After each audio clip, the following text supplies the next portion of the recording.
Hey, what's up, everyone? This is Cowboy B over here at Jet Performance. Just wanted to show you that maintenance. I'm going to say it again. Maintenance is key to anything staying nice. Doesn't matter if it's your PWC, your seat, your traction mats, the motor. Maintenance is what keeps it going strong, going long, and staying around for the long haul. And with your traction mats, I've seen a couple people that get them and they get faded. Don't matter if it's HydroTurf, don't matter if it's us, don't matter if it's another company. I'm not going to mention any names, but no mats are invincible, and maintenance is the key. You cannot leave water in your footwells. You can, but you'll regret it. It's like leaving a shirt outside in the sun. You put it in water, leave it out in the sun, uncovered. That shirt's going to be faded wherever that water was at when it comes back out. So what you need to do every time that you get out, when you have nice traction mats, you need to go ahead and vacuum this water out. If you can't suck it out, siphon it out, get you a shop vac, go ahead, suck the water right out of here.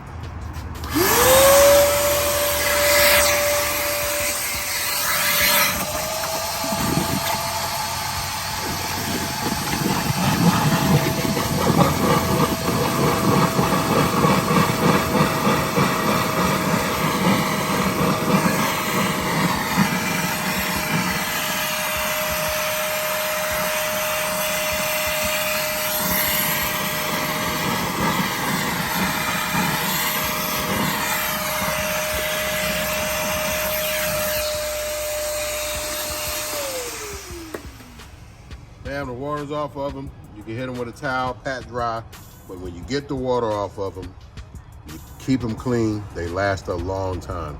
You treat them with a spray for UV, but as anything, it wears off. You cannot keep these outside and expect them to look nice and shiny new as the day you got them if you don't maintain them. If you maintain them, they'll stay nice for a very long time. So I just wanted to give you this tip. This DIY should be common sense. You wouldn't leave your shoes wet and put them outside and expect them to look the same. Think about the same way for your mats. These are shoes for your jet ski. So keep those wet deck orders coming in, and we'll keep that hotness going out. Keep that water off the mats.